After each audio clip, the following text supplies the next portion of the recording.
couple of days, so. Okay. But I'm still trying to understand what you mean by cash, though. Is this a certified check? So how it will work is we're going to use a title company to close the transaction, and we use the title company for both of our protection. And so I will wire, when we're ready to close, we'll wire the money to the title company. The title company will pay off the mortgage and pay off the taxes, and then they'll send you the difference. You can either do a check or it could be wired to your account. So whatever you prefer. Good. Yep. And we'll use a reputable title company that you can look up on Google and make sure, that they're good and stuff. Okay. Now Don, you talk different, man. Yes, sir. And like I said, I don't mean to harm you. You may want to screw me too. You saying? No, sir. Sir. But the other guy just didn't sound legit, man. Yeah, he's probably not experienced. He could work for somebody and be new or something. I don't know. Oh, well, he was. But see, check it out. The second off, which he can't change the agreement was signed. You already know. We all know that. Yeah. Because it's a legal binding agreement. Yeah. And anything you change, modify without my consent, you breached the contract. We know that, right? 100%. But it came from another company. Oh, yeah. Which was his buddy. Okay, yeah. See what I'm saying? These kids working together, man. Yeah, I don't know what was going on. But let me say this right here, then we go to what you talking about, because you're talking good.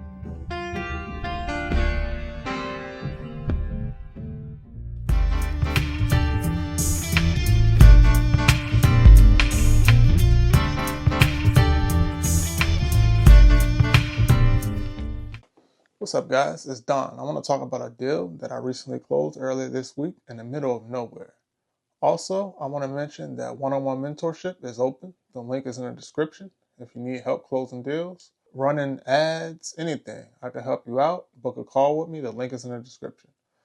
So this deal, the seller wasn't ready to sell right away, but once he was ready, we signed a contract for $70,000. Yeah, we signed a contract for $70,000. So we went on the contract. I sent 2 buyers out to the property, and they both liked the property, but they were moving pretty slow. And I expected that from this small town. It's a small town out in Tennessee called Humboldt, Tennessee, about an hour and 30 minutes from Nashville and an hour and 30 minutes from Memphis as well, and about 20 to 30 minutes from Jackson, Tennessee, which is the closest highly populated area nearby. And so it was kind of like a hick town, I guess, and buyers were moving pretty slow.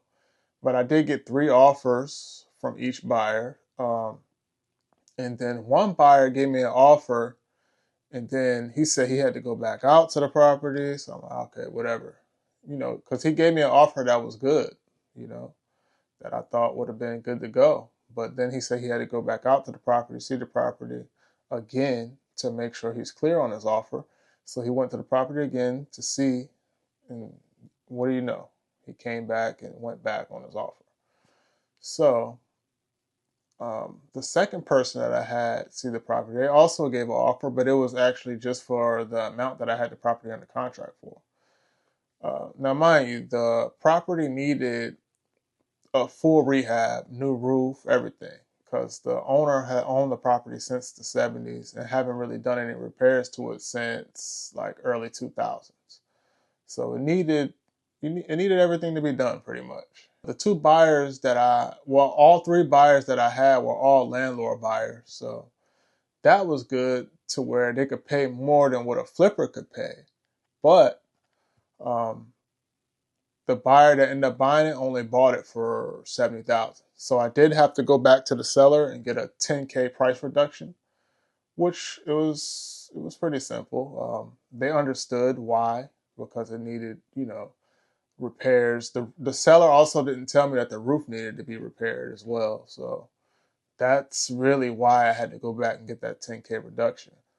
But we ended up closing it out this past Monday. And it was pretty much smooth deal. And I also forgot to mention, if you listen to that call with me and the seller, he said that he was under contract with another wholesaler, but that wholesaler couldn't perform. He didn't trust them. And you could hear him say in the call that he trusted me. And basically what that is that I'm just more experienced. I've been doing this for 7 years. I've been wholesaling for 7 years. I've been talking to sellers every day for the past 7 years. You understand what I'm saying? 7 years. So I know how to talk to sellers. I know the psychology of sellers. When a seller has an objection, I know what to say to those objections. I'm not perfect. I don't mesh with every seller, but I know what to say when a seller says something and I need to come back strong with an answer. So in this situation, an unexperienced wholesaler that was dealing with the seller, and he didn't like it. And an experienced wholesaler like me will always come in and just swoop the deal out of your hands. You know what I mean? If you don't know what you're doing. So I wanted to mention that as well. My seller was also a pastor, though. It was kind of good helping a pastor, another man of God, that actually has a church and preaches the word, the good word every Sunday. So it was pretty cool helping a pastor and his family. He had 2 kids, a wife. His wife was a teacher.